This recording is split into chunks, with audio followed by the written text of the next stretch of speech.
There's a book in the Bible where the name of God is never mentioned. You can read the entire book, not one religious word in it, not mercy, grace, peace, Jesus. It's the book of Esther in the Old Testament.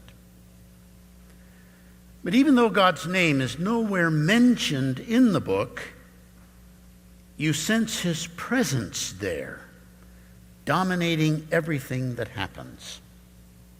It's kind of like a large dollhouse where the roof is removed. Some huge father can lean into that dollhouse. He can move the people around. He can rearrange the furniture. He can make anything happen in that dollhouse that he wants. The huge father nowhere appears in the dollhouse, but he controls everything that's happening. And that's kind of how it is in the book of Esther. God nowhere appears in the book, but he controls everything that's happening. This morning, I would like to tell the story of Esther through the eyes of one of the minor characters in the book. The man is on the palace staff. He's an aide to the king. He's on the inside. He knows everything that's going on. Okay? How would this man, who never hears the name of God, how would he explain things? What sense would he make out of what's happening?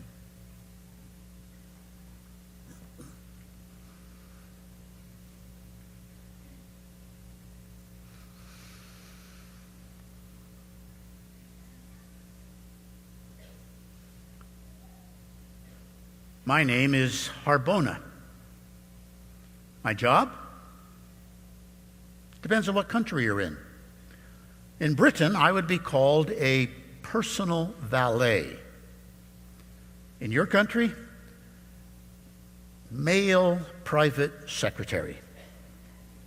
In my country, I am Harbona, chamberlain to Xerxes, king of Persia. You may know him by the name Ahasuerus. I am his chamberlain. At first, I hesitated to take the job because you never knew about Xerxes. One day, you'd be going along fine, everything would be friendly, and without warning, he would turn on you. For example, once Pythias, one of his leading officials, offered Xerxes $40 million to help finance one of our military campaigns. $40 million. Xerxes was overwhelmed by the loyalty, refused the money, even gave Pythias a present besides. But then a little later, when Pythias hinted that maybe his oldest son could be excused from the military campaign, Xerxes was so infuriated, he hacked the boy in two, and he marched the army down the road between the pieces. You never knew about Xerxes. Another time, a storm at sea destroyed 300 of his ships. Xerxes grabbed a strap, went down to the seashore, and he beat the sea 300 times, once for each ship.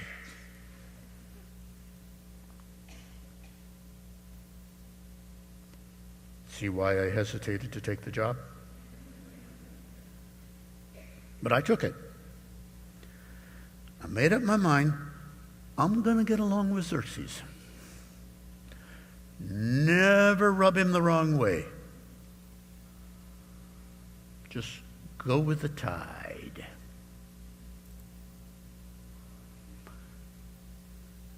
But let me tell you about a series of amazing coincidences we've had here in Persia lately.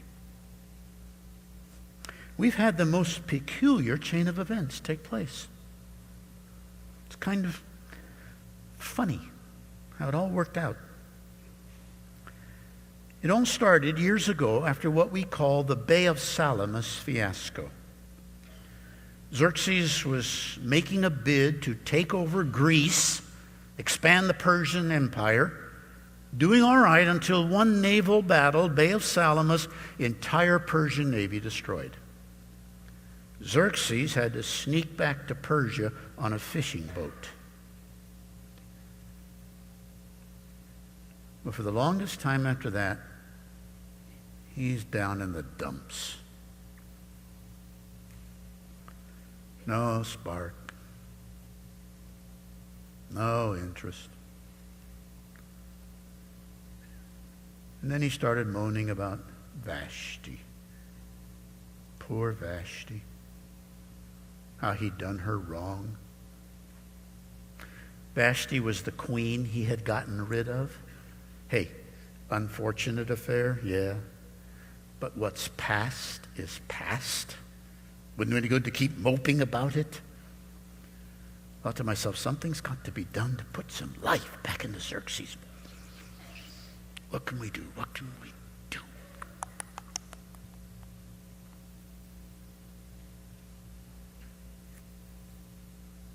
I know. Women.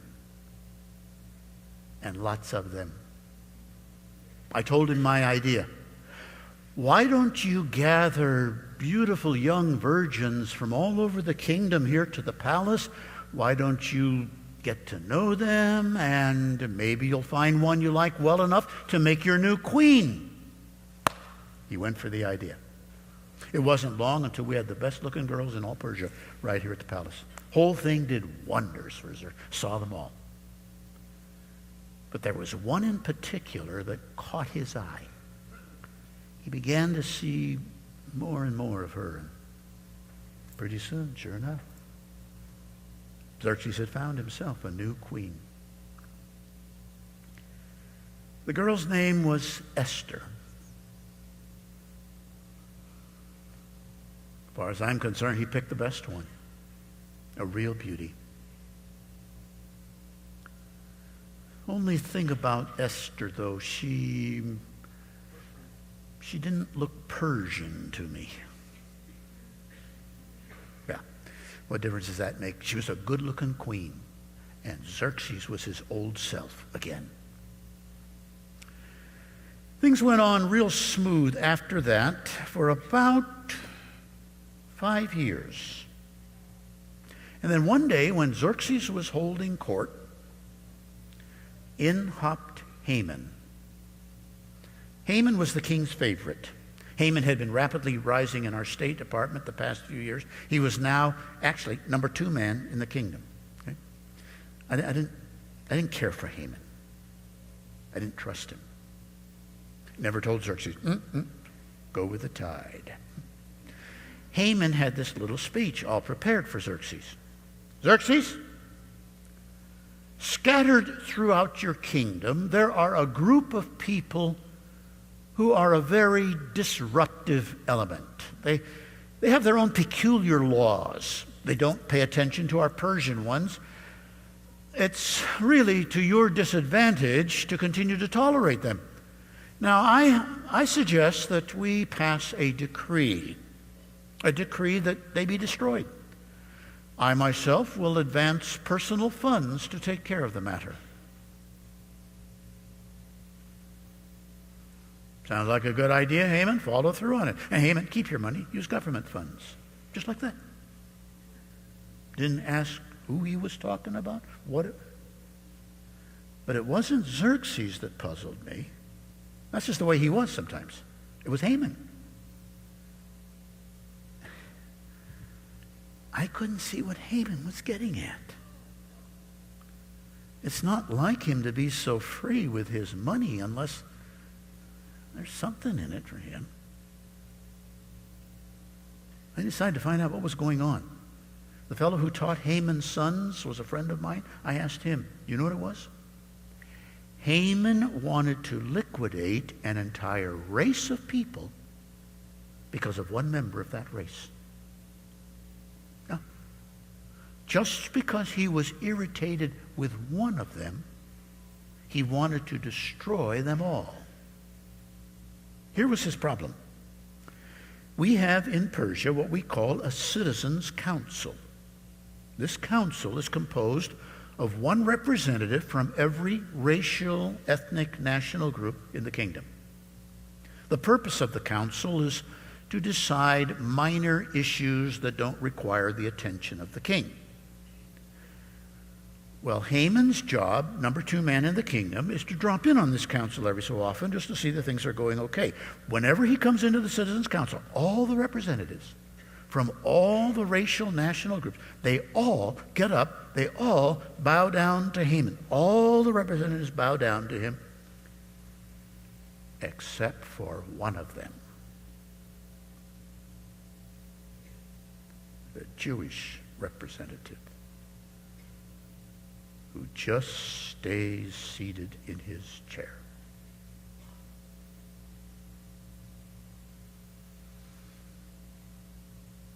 Okay, for you, Mr. Jewish representative, I'll get you and your people.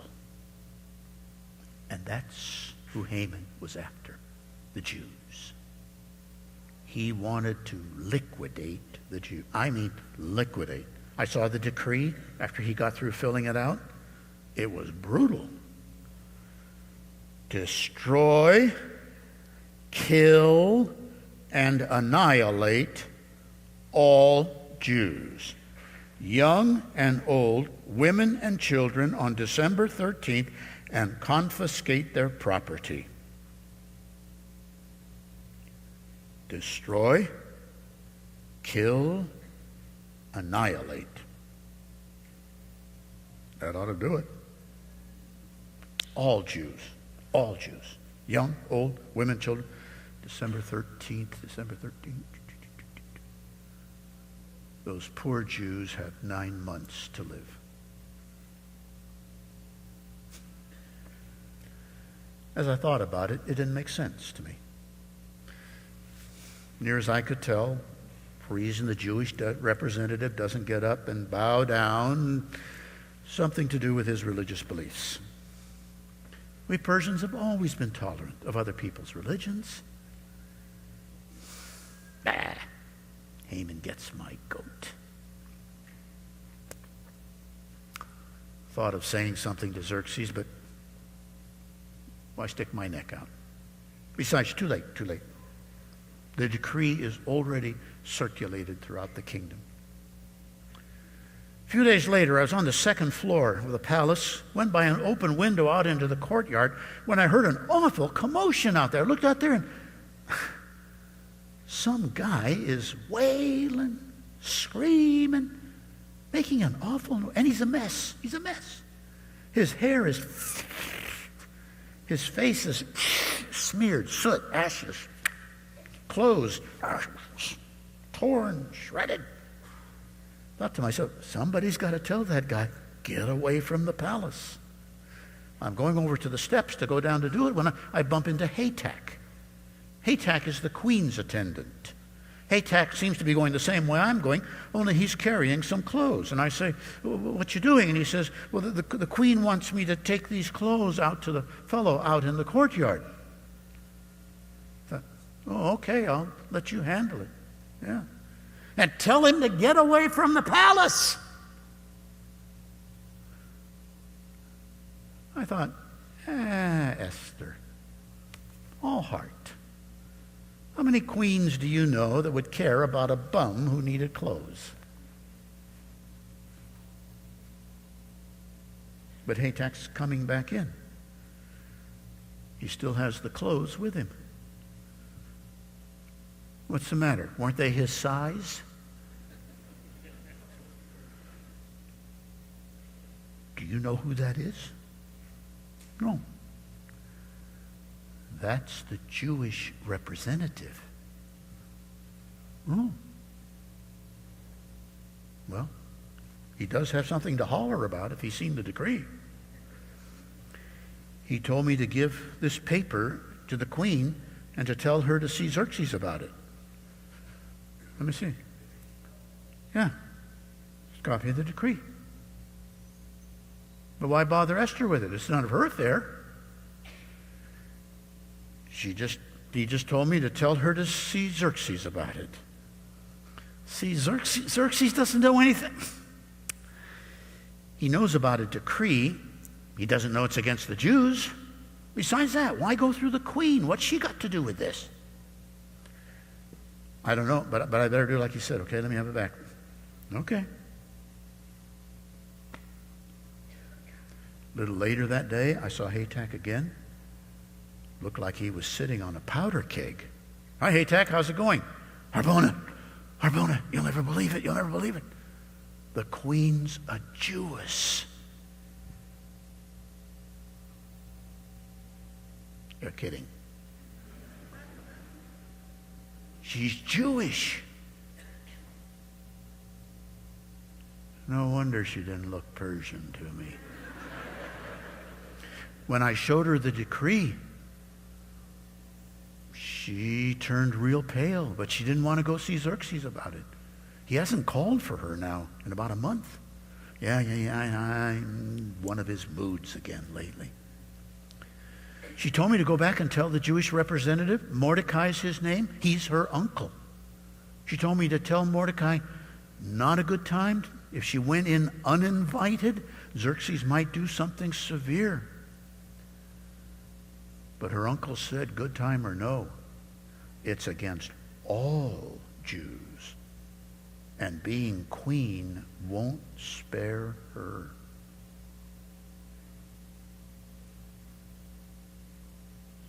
So what's Esther going to do?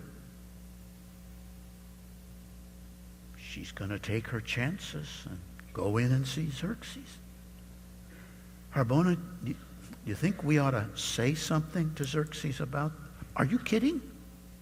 I'm not about to get caught between Haman, Xerxes, and Esther. Let events take care of themselves. A few days later, Xerxes is holding court. Side door opens. It's Esther. Man, she looks good.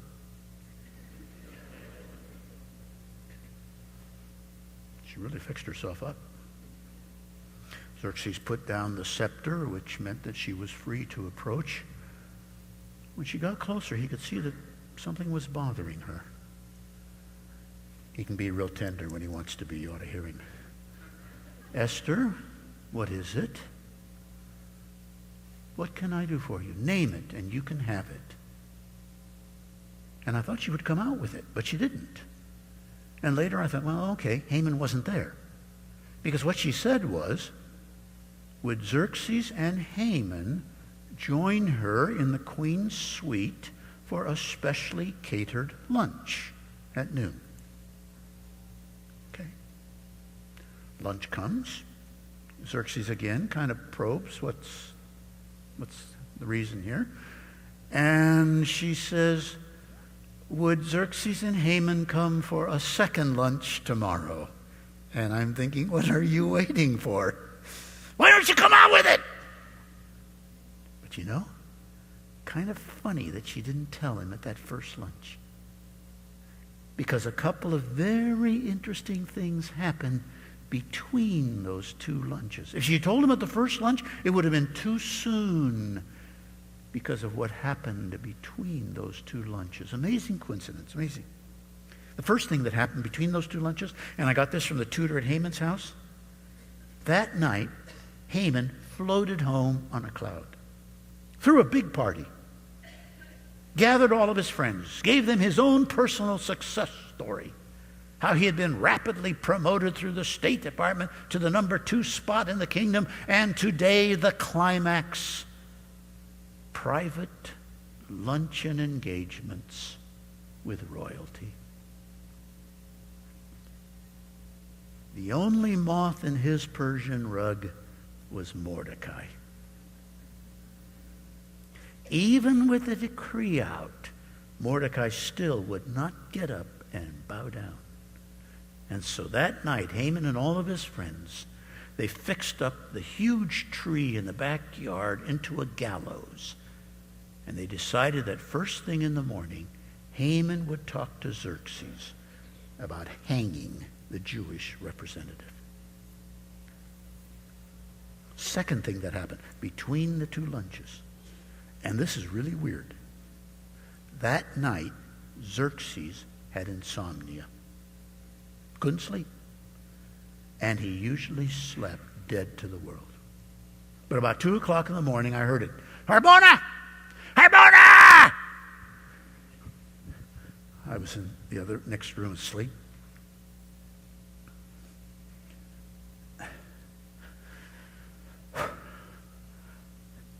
Yes? Harbona, I can't sleep. Bring something to read to me. How about the memoirs of your reign? Yeah, that'd be good. Okay. Got the scrolls, came back. Any particular place you want me to start reading? 2-3 years back. Started reading. After I'd been reading for about 15 minutes, came across a very interesting paragraph. Something about how one day on his way to the Citizens' Council meeting, the Jewish representative overheard a plot to assassinate the king. But the Jewish representative tipped off the queen, foiled the plot, saved the king's life. Xerxes perked up when I read. I remember Esther telling me. Was anything ever done to reward him? What's his name? Mordecai?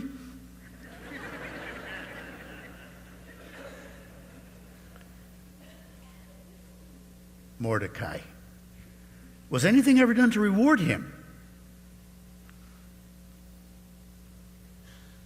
Scan the next few paragraphs. No? Harbona, first thing in the morning, you remind me. We'll take care of that oversight. Okay.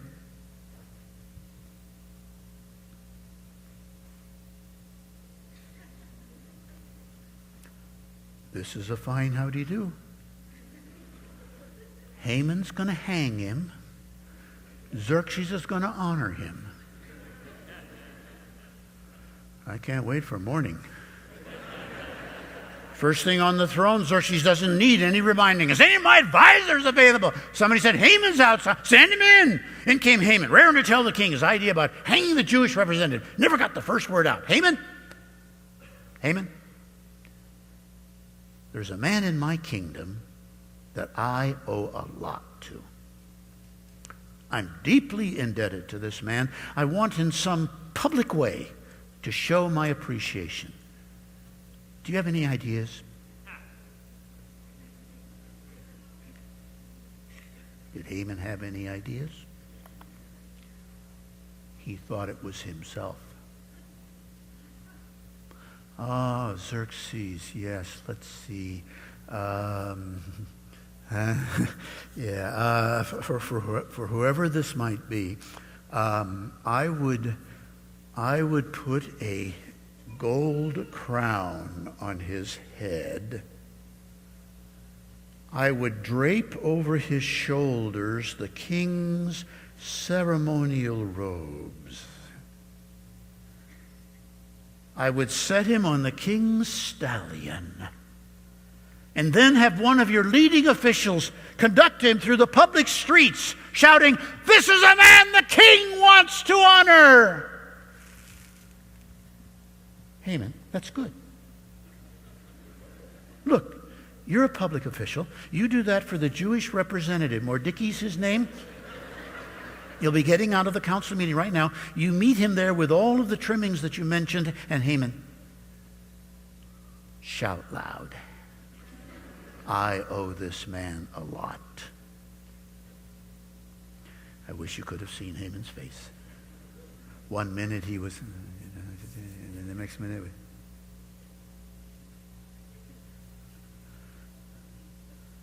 Xerxes turned to me and he says, "What's the matter with Haman? Doesn't he feel well?" "No, I don't think so. No." See what I mean about things falling into place? The morning went by. We got glowing reports of Haman's little parade. When lunchtime came and he arrived, he looked a little beat, but he pretty well pulled himself together. It was a good lunch. Haman, Xerxes, Esther.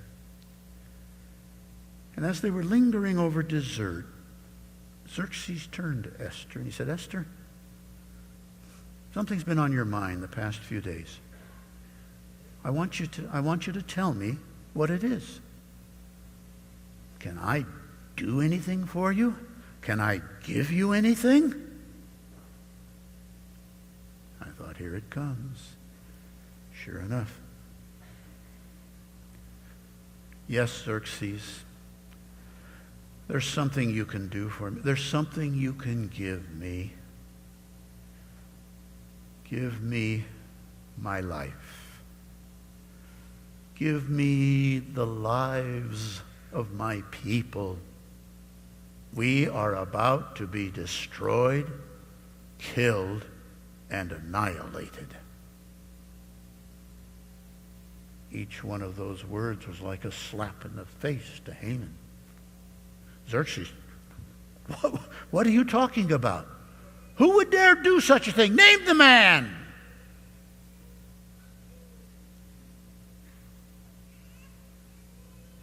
Haman. Haman? Against the decree. And that was too much for Xerxes. He had to go out through the patio, out into the garden to think things over. And when Xerxes left, Haman fell apart. Esther, I never would. Esther, please believe. She just turned her face away from him. He came over to the chair where she was, got down on his knees, began to plead with her when she wouldn't pay attention. He began to kind of pull at her to make her listen to them. She had to kind of push him away. And just then Xerxes came back in, took one look, came up with the wrong idea. "Will you molest the queen in my own palace? Cover his face." And that was it for Haman. When you cover the face, when you drop the death veil, no longer for them to look on the king and the king no longer to see them in existence. When you cover the face, it's all over.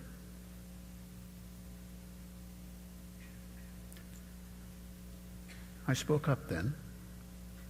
I don't usually, but it seemed safe. Xerxes, Haman had fixed up that huge tree in his backyard to hang the Jewish representative on.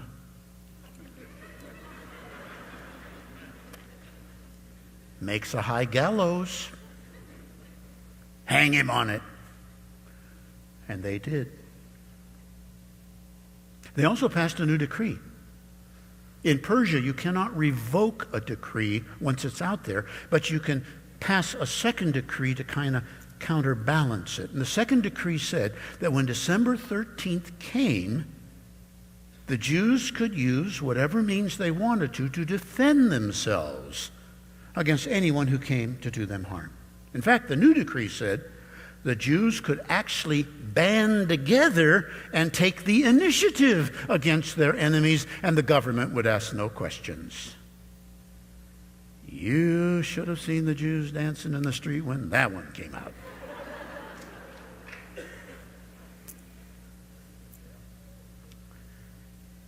Later that day, I was on the second floor, looking out that courtyard window.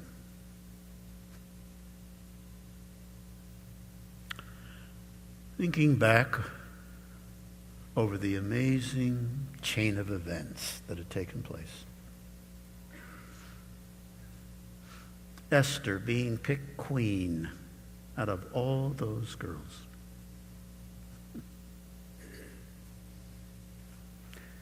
Mordecai being the Jewish representative, saving the king's life.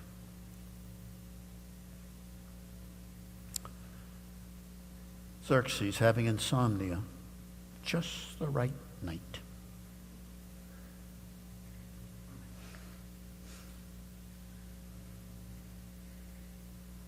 Looked out in the street,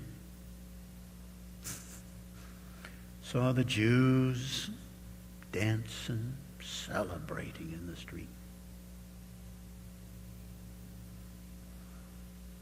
Looked over the palace wall, saw Haman dangling from the tree.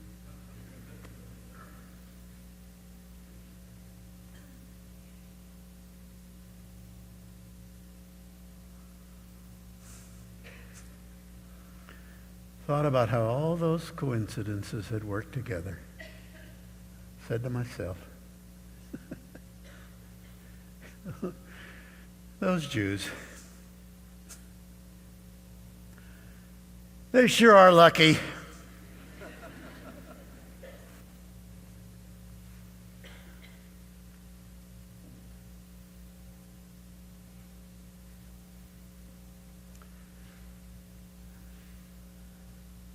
To the God who has chosen you and made you special in his eyes. To the God who hovers around you unseen to protect you from harm